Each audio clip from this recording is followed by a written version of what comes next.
Oh my god. If you could just use the B-roll of Archie overtaking everyone for when I drive, that'd be great.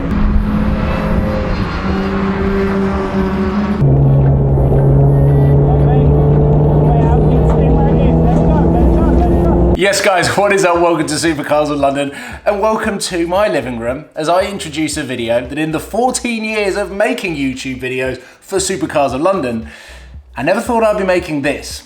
If I get a good start, I'll try and move my way over to the outside. Heart's racing. Adrenaline is pumping.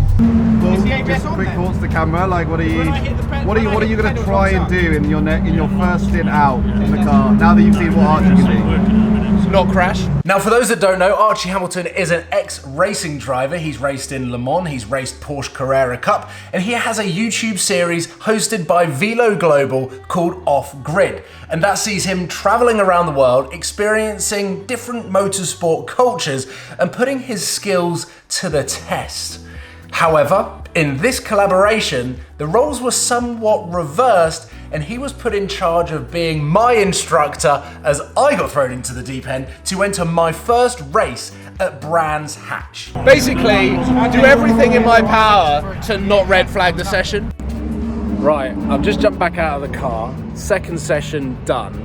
It is a whole new world out there with cars of differing abilities and performance. And it's all starting to sink in now that tomorrow, this is where I'm going to be for race day.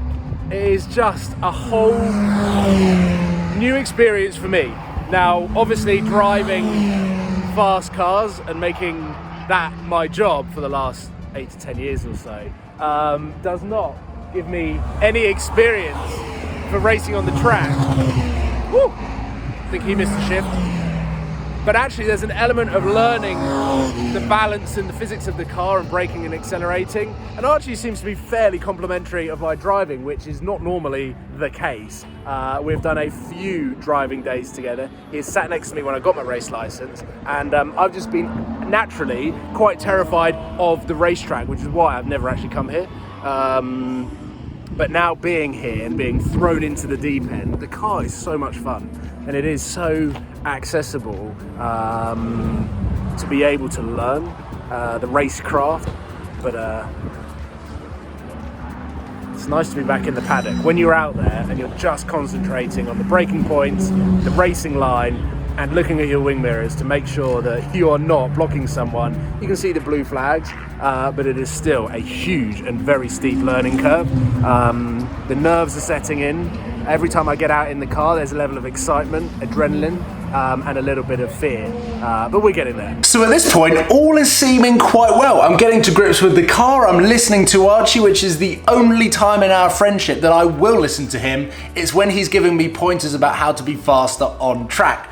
But I was going up that steep learning curve and then we got given a little bit of bad news. I'd been renewing my race license, which actually had expired from the series and category that we required to enter into the Ford Fiesta. It was a huge administrative error that from my part, logging on and just renewing my race license, thinking that was going to be the right thing that we needed for this particular race, turned out not to be the case. So we had a chaotic 24 hours fast tracking me onto a Thruxton race license day. I drove down the next day, we didn't have any cameras, I did my race license and then shot back up to Brands Hatch. But at one point, I didn't think that I was going to be able to race, and that was actually okay with me. We had a contingency plan that Archie was going to race, and then he was going to kind of show me how it was done. So there was a plan B, which I was kind of thinking about. Seeing as my wedding was only 2 weeks after this race, I didn't really want to get carted down the aisle in a bandaged, mummified suit on a trolley being pushed by my best man. So there was a part of me that, even though I was going down to get my race license, purposefully failing was a thought that crossed my mind. Morning. Welcome to Brands Hatch. Bright and early, less than 24 hours after getting my race license. The caterers are already out. I need to find Archie this morning. I have no idea on the schedule. All I was told to get here for 8 a.m. and these guys are already out, but we have got beautiful blue sky and sunshine. The paddock is so much busier than testing. It is all starting to sink in now. I'm very, very nervous about getting tyre temperature, as we saw what happened when you don't have tyre temperature and try and go around the corner. Oh, we might be here. I'm looking for a big truck that says 2010 Racing on the side, so I need to find Archie, find out what I'm doing. I believe there is a little bit of a process in signing on and getting ready for today. I think we're in here actually.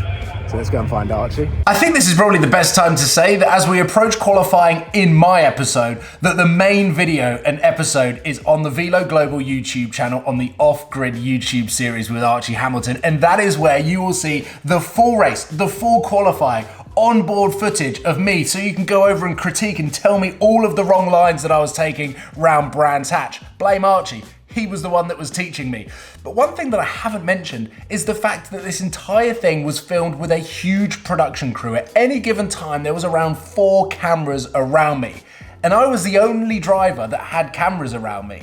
If I saw that in the grid, that someone was being filmed, I would think that they were documenting their rise to Formula One. And there was huge expectation and added pressure around me to not just perform in the car, but also to create a YouTube video. And that was the difficulty. I really struggled with learning such a fast-paced and dangerous skill. But at the same time, think about what I was filming and making sure that I was playing up to camera and giving my expressions and impressions. And by the end of every single day, I was exhausted. But the main episode has the full qualifying and race. You have to go and watch it. This is giving you a full behind the scenes of everything that I was feeling and a real raw emotions as it happened, a reactive video to my first race. So let's jump into what happened after qualifying. It feels so surreal to be sat in the grandstand at lunch, which is why all of the seats behind are empty, in a full race suit, reviewing the qualifying and how I felt. I kind of got to the point of no return when I was lining up and coming out of the pits. I was like, well, I can't turn around now. The nerves settled. I got into the rhythm of things, keeping my eye on the mirrors and keeping safe. But I had a lot of fun. I had a lot of fun trying to get a clean lap. Was my number one goal, but also learn. Try different things, taking some of Archie's advice, learning different lines, braking a little bit later, seeing how the car handled and behaved. But I'm really happy with getting back in and being told that I'm P5 in class, which means I'm smack bang in the middle of the field, fighting for potential podiums. I never thought I'd be saying that at the beginning of the morning, but at the same time, I'm very aware of the people behind. So my goal on the race or throughout the race is to just maintain consistency, watch what the cars in front are doing. If I see a gap, go for it. Because if you don't go for a gap, then are you a real racing driver, or whatever that centre phrase was.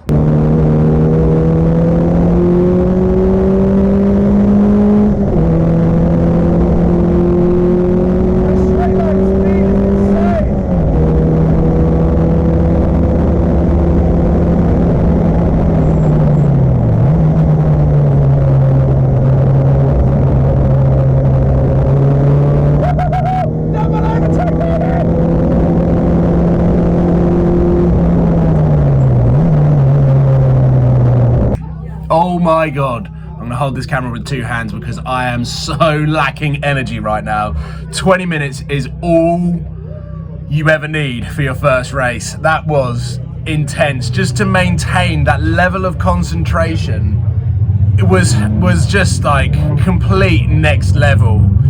And obviously, we're moving. That iPhone clip encapsulates how chaotic that weekend was so perfectly. I just crossed the checkered flag, just crossed the finish line, done a final lap, gone into the paddock and then been handed an iPhone, told to talk about my emotions, and then all of a sudden the cars start moving and we end up in scrutineering, and I had to cut the clip short. But the best way that I can summarize what an insane weekend it was is I had so many reservations going into this race weekend. We'd had multiple creative Zoom calls. We'd had face-to-face meetings with Velo Global and Archie and talking with the production crew about what we were going to do. How are we going to create this episode? And there is a part 2 coming that goes off and follows from this race weekend. The full episode is on Velo Global. I hope you have enjoyed this insight and behind the scenes into my first race weekend, and I definitely didn't think I was ever going to do anything like it, and I'm so glad I did. It was such a buzz, and to get the slightest of slithers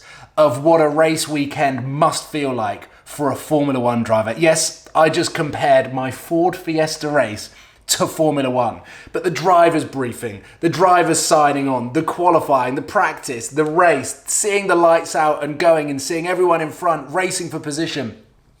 There was so many epic moments and memories that I'll take from it. And right now, the Formula One is about to start. I'm about to watch the qualifying. So as this video goes live, we might have actually seen the French Grand Prix. I have no idea what the results are because we are before the race, so why would I? But it is super cool now to have experienced and completed my first race. And it was a huge thanks to Velo Global and Archie Hamilton for making it possible. I will leave it there, guys. Hopefully you've enjoyed this insight. This is just capturing a behind the scenes of what the race was actually like. Head over to Velo Global, check it out on their YouTube channel. I cannot wait to see the full episode on YouTube and see what you guys think of it. I'll see you soon, guys. Take care. Goodbye.